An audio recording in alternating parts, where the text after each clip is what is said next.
अस्सलाम वालेकुम जी। आज का जो हमारा सब्जेक्ट है वो है सेल्स मैनेजमेंट और टाइटल है यूनिक एंड शेड्यूल प्रोडक्टिविटी।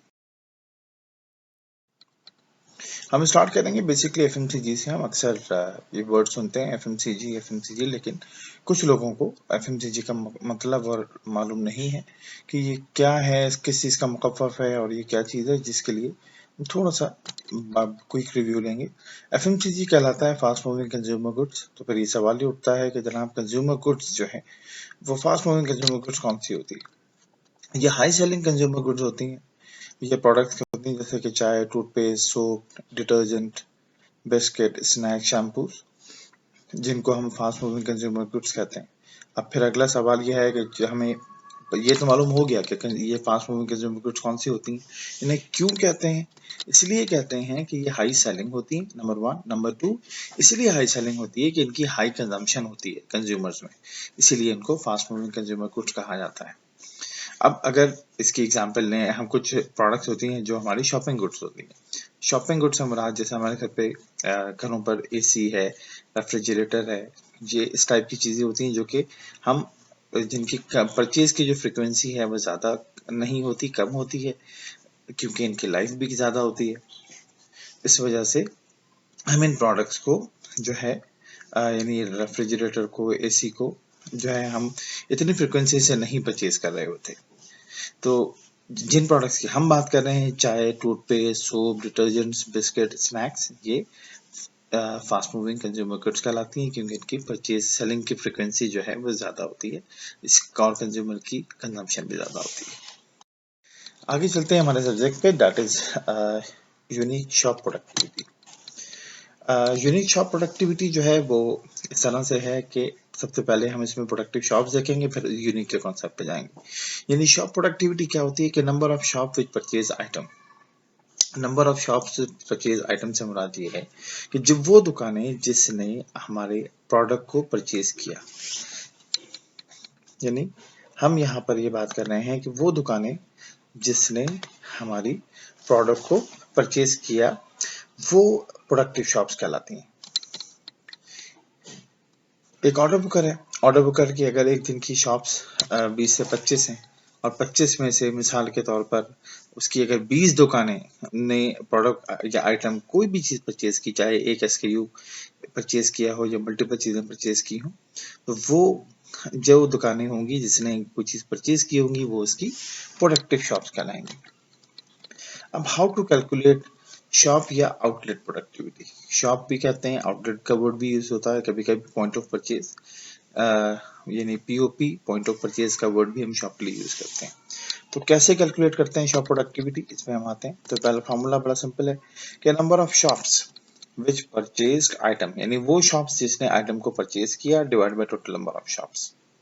जिस तरह हमने एग्जांपल ली कि मिसाल के तौर पे एक ऑर्डर बुक है जिसकी 25 शॉप्स हैं आज की, तो 25 शॉप्स में से अगर वो कोई 20 दुकानें हैं ऐसी हैं जिन्होंने आइटम कोई भी आपसे परचेज किया होगा, तो 20 डिवाइड बाय 25 उसकी प्रोडक्टिविटी होगी जो कि 80% हो जाएगी। उसको कैसे कैलकुलेट करते हैं आगे देखेंगे। फिर अगला कॉन्सेप्ट है इसके बाद यूनिक शॉप प्रोडक्टिविटी। यानी प्रोडक्टिविटी के बाद अगला कॉन्सेप्ट है यूनिक का। यूनिक शॉप प्रोडक्टिविटी क्या होती है? अगर एक शॉप ने 4 मरतबा एक महीने में परचेज किया, यानी एक महीने में 4 परचेजेज हैं, उसकी 4 मरतबा परचेज किया, लेकिन यूनिक के कॉन्सेप्ट के हिसाब से वो शॉप 1 गिनी जाएगी, क्योंकि महीने में अगर वो 4 दफा परचेज कर रही है, सेल्स तो बिल्कुल दे रही है, लेकिन प्रोडक्टिविटी के कॉन्सेप्ट में, यूनिक प्रोडक्टिविटी के कॉन्सेप्ट में वो 4 दफा गिनी जाएगी कि भाई 4 दफा प्रोडक्टिव हुई। लेकिन यूनिक शॉप प्रोडक्टिविटी अगर मंथ के एतबार से देखेंगे तो शॉप को एक दफा गिना जाएगा। अभी एक डिटेल एग्जांपल है जिसके थ्रू हम इसको मजीद इलाबोरेट कर रहे होंगे। ये देखिएगा, ये बुनियादी तौर पे 4 हफ्ते बनाए गए हैं, ये 5 स्टोर हैं, ये 5 शॉप्स का डेटा है सेल्स जो कि कार्टून में ली गई है। अगर हम देखें पहले हफ्ते में 2 स्टोर्स ने जो है परचेज किया तो प्रोडक्टिव शॉप्स हो गई 2। अगला हफ्ता आया वीक 2, उसमें 2 दुकानों ने परचेज किया तो प्रोडक्टिव शॉप्स हो गई 2। तीसरे हफ्ते में 1 2 3 4 शॉप्स ने ये माल परचेज किया, ये कार्टन लिए, तो वो 4 शॉप्स थी तो 4 प्रोडक्टिव शॉप्स हो गई। चौथे हफ्ते में 5 दुकानों ने परचेज की तो वो 5 प्रोडक्टिव शॉप्स हो गए। लेकिन यूनिक के कॉन्सेप्ट के मुताबिक, जिस तरह हमने पहले बात की थी, कि यूनिक के कॉन्सेप्ट के अंदर ये देखा जाएगा कि दुकान अगर रिपीट हो रही होगी पूरे महीने में तो उसको वन टाइम गिना जाएगा। तो आप देखें हमने इसको रेड कर दिया है। रेड से मुराद रेड कलर इस बात को जाहिर करता है कि ये दुकानें रिपीट हो रही हैं। मिसाल के तौर पे अगर हम साबिर स्टोर देखें, साबिर स्टोर पहला हफ्ता देखें, पहले स्टोर में आदिल और अमीन स्टोर ने लिया, फर्स्ट टाइम परचेज किया था, इसलिए यूनिक प्रोडक्टिविटी 2 हो गई।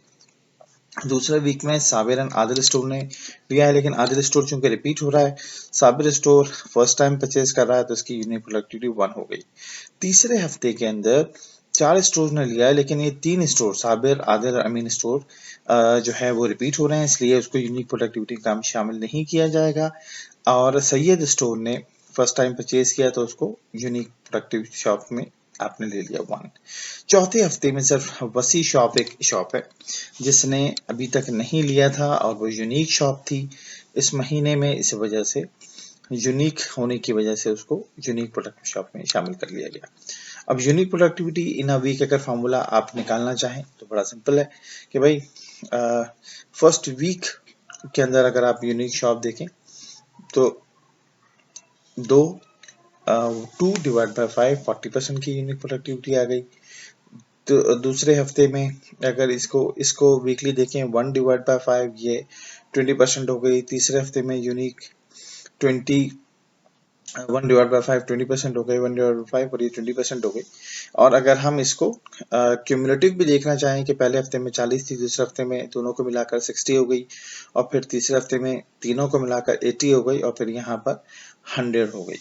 तो आप यूनिक कंबाइंड भी देखना चाहें तो यहाँ पर आप कंबाइंड भी देख सकते हैं कि क्या सिचुएशन है, और वीकली भी देखना चाहें वीकली भी यहाँ नजर आ जाएगी। और रेड कलर जो है, जिस तरह मैंने पहले ही बताया कि red colour means that shop is repeated in a month, so these shops are not unique in a month. तो ये जो शॉप्स हैं ये यूनिक नहीं है, रिपीट हो रही हैं। आदिल स्टोर ने पहले हफ्ते में बाय कर लिया, 3 हफ्तों में बाय कर रहा है, यूनिक हो रहा है, तो सिर्फ पहले हफ्ते की गिनी जाएगी। इसी तरह एक एक्सट्रीम एग्जांपल वसी शॉप है जिसने 3 हफ्ते में बाय नहीं किया, चौथे हफ्ते में बाय किया तो उसको यूनिक ले लिया। ये जो साबिर स्टोर है इसने दूसरे हफ्ते में बाय किया, तीसरे चौथे की इसकी काउंटिंग नहीं होगी यूनिक के कॉन्सेप्ट में। जो जब भी पहली दफा वो परचेज करेगा उसको काउंट कर लिया जाएगा, उसके बाद जब होंगे तो उसको रिपीट कंसीडर करके इग्नोर कर दिया जाएगा। That is the concept of unique shop productivity. अगला एक कॉन्सेप्ट हम नॉर्मली यूज कर रहे होते हैं वो है शेड्यूल्ड प्रोडक्टिविटी। यूनिक प्रोडक्टिविटी जो होती है, ये यूनिक शॉप प्रोडक्टिविटी के अंदर हमारा जो क्राइटेरिया होता है उसमें शॉप को लेते हैं। अगर शॉप दोबारा बाय कर ले किसी और विजिट के ऊपर तो उस शॉप को वन टाइम परचेज किया जाता है, और अगले जहां रिपीट हो रही होती है उसको हम इग्नोर कर देते हैं।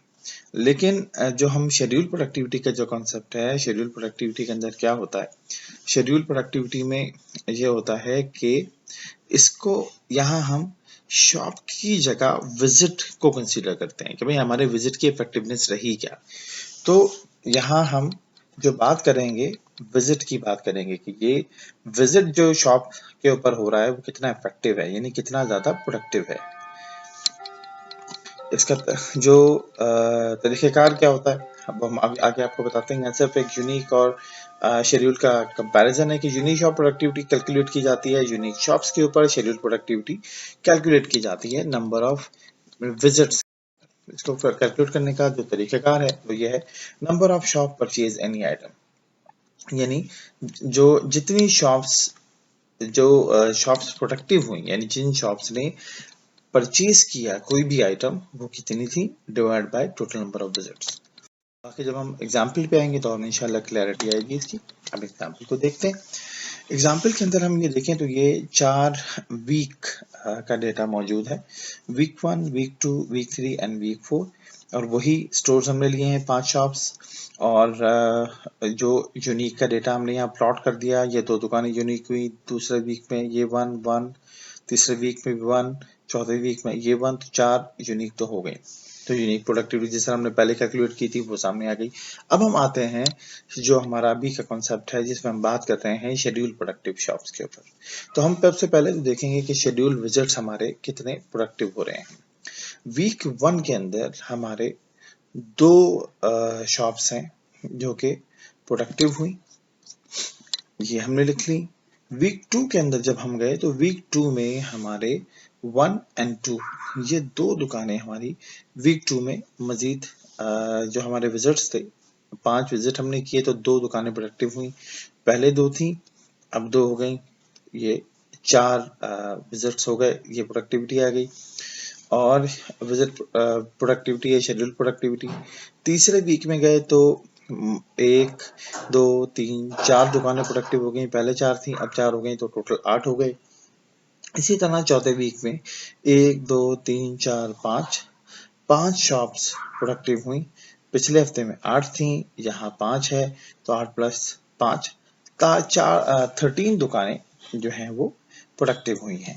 तो जब हम बात करते हैं विजिट प्रोडक्टिविटी की तो विजिट प्रोडक्टिविटी के अंदर इस बात का ख्याल रखा जाता है कि ये क्यूमुलेटिव बन रही होती है, क्योंकि आमतौर पे इसको ये देखा जाता है कि भाई अभी तक जितने विजिट्स हुए उन विजिट्स की क्या कारकर्दगी रही। तो पहले हफ्ते को अगर हम देखें तो 5 में से 2 विजिट प्रोडक्टिव रहे, 40% की प्रोडक्टिविटी आ गई। दूसरे हफ्ते में गए तो 10 विजिट हो गए, 4 दुकानें उसमें से प्रोडक्टिव हुई तो 40% की प्रोडक्टिविटी आ गई। तीसरे विजिट तक हमारे 15 विजिट हो गए थे तीसरे हफ्ते तक, और उसमें 8 और जो टोटल 4 और 4 8 दुकानें प्रोडक्टिव हुई थी, 53% की शेड्यूल प्रोडक्टिविटी आई। चौथे हफ्ते में जब हम गए तो हमारे 20 विजिट्स हो गए थे, जिसमें से अगर हम प्रोडक्टिव देखें तो प्रोडक्टिव हमारे 13 विजिट्स उसमें से प्रोडक्टिव हुए, तो 13 डिवाइड बाय 20 65% की शेड्यूल प्रोडक्टिविटी हमारे सामने निकल कर आई। तो ये था हमारा शेड्यूल प्रोडक्टिविटी। तो शेड्यूल प्रोडक्टिविटी हाईलाइट करती है विजिट की प्रोडक्टिविटी को, और it's gets cumulated every next week. और जिस तरह हमने यहाँ किया कि हर दूसरा वीक जो है पहले वीक को क्यूमुलेट करता चला जाता है, यानी दूसरे वीक की तक की प्रोडक्टिविटी में वीक 1 वीक 2 शामिल किया जाएगा, वीक 3 तक की प्रोडक्टिविटी में वीक 1 2 3 शामिल किया जाएगा, और वीक 4 की जो प्रोडक्टिविटी होगी इसमें 1 2 3 4 चारों हफ्ते इसमें शामिल किए जाएंगे। So that's all about unique productivity and schedule productivity. इंशाल्लाह आने वाले वक्त में अगला हम कोई और वीडियो बनाएंगे तो उसमें जो है आपको मज़ीद और जो कॉन्सेप्ट्स हैं, जैसे इसके ऊपर कॉल है या वॉल्यूम पर कॉल है या इसी तरह के जो दूसरे पैरामीटर्स हैं, या एक ऑर्डर बुकर को अपनी अचीवमेंट या बाकी सारी चीज़ें कैलकुलेट करने के लिए क्या क्या मैथ्स अप्लाई करनी पड़ती है, उसका फार्मूला क्या होता है, कैसे किया जाता है, इस अगली वीडियो में इंशाल्लाह उसको बनाएंगे। अगर आप चैनल को सब्सक्राइब करेंगे तो इंशाल्लाह इस तरह की जितनी चीज़ें होंगी वो आप तक बआसानी पहुंच जाएंगी। उम्मीद है आपको ये चीज़ें समझ आई होंगी, और अगर इसमें कोई कन्फ्यूजन हो, कोई ऐसी चीज़ हो जो आप समझते हो कि मज़ीद एलैबोरेट करने की ज़रूरत है तो कमेंट सेक्शन में इसको लिख दीजिएगा, ताकि नेक्स्ट में जो है इसको मज़ीद एलैबोरेट कर लें। तो जब तक के लिए अल्लाह हाफिज़।